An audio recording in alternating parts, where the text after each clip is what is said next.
जंगल में भीषण गर्मी पड़ रही थी। न झरने बह रहे थे, न तालाबों में पानी बचा था।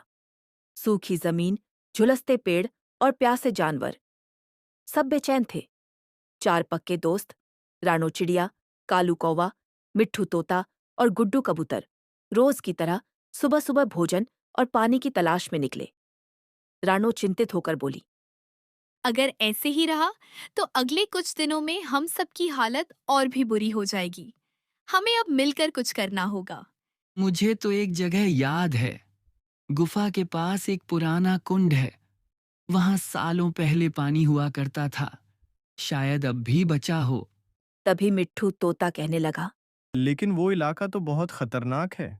मैंने सुना है काफी लोगों से कि बार बार वहां शेर, भालू जैसे जंगली जानवर आते हैं। गुड्डू कबूतर बोला, डरना तो बेकार है। हमें साथ चलना चाहिए। रानो की सोच हमेशा समझदारी भरी होती है। हमें उस पर भरोसा है। रानू हिम्मत से बोली, चलिए, लेकिन वादा करो, अगर पानी मिल गया तो हम सब जानवरों के साथ मिल बांटकर उसे इस्तेमाल करेंगे। चारों दोस्त उड़ते उड़ते जंगल की गहराइयों में गुफा के पास पहुंचते हैं।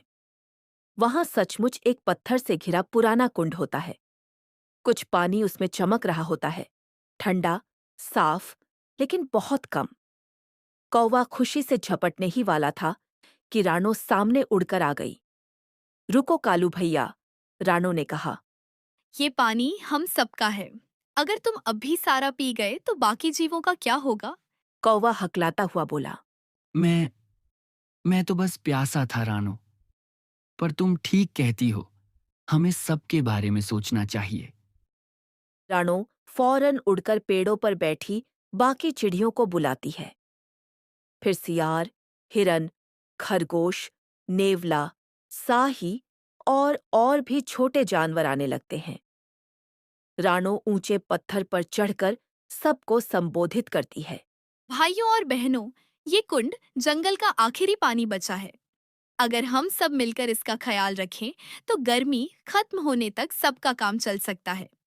हम तय समय पर कतार बनाकर थोड़ी थोड़ी मात्रा में पानी पिएंगे और कोई गंदगी या शोर नहीं करेगा। सब जानवर खुशी खुशी मान जाते हैं। रानो ने एक नियमों की सूची बनवाई। पानी पीने का समय सुबह और शाम। पहले छोटे जानवर, फिर बड़े। कोई जानवर कुंड में नहाएगा नहीं। पानी की देख-रेख की जिम्मेदारी रोज बदलती रहेगी। इसी बीच जंगल का राजा शेरराज भी वहां आ पहुंचता है। वह सारा दृश्य देखता है और रानो के पास आता है। रानो चिड़िया, तुम्हारी बुद्धिमानी और नेतृत्व देखकर मैं बहुत प्रभावित हुआ हूँ। आज से इस कुंड का नाम रानो जलकुंड होगा, और जो भी इसके नियम तोड़ेगा उसे जंगल पंचायत में बुलाया जाएगा। रानो विनम्रता से झुककर बोली, धन्यवाद महाराज, यह सब हम सबकी एकता और समझदारी का नतीजा है। इसके बाद हर दिन जानवर रानो के बनाए नियमों के अनुसार पानी पीते। कुंड के आसपास सफाई रहने लगी। पक्षी पेड़ों से सूखी पत्तियां हटाकर कुंड को साफ रखते। कुछ जानवर गड्ढों में बरसात का पानी इकट्ठा करने की भी कोशिश करने लगे। एक दिन कालू कौवा, जो पहले सबसे स्वार्थी था, सबसे पहले आया और बोला, आज मेरी ड्यूटी है कुंड की रखवाली की।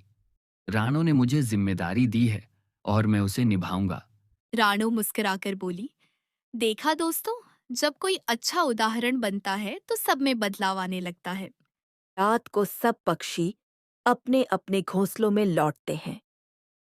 रानो चिड़िया आकाश की ओर देखकर फुसफुसाती है, असली खुशी खुद के लिए नहीं, सबके लिए सोचने में है।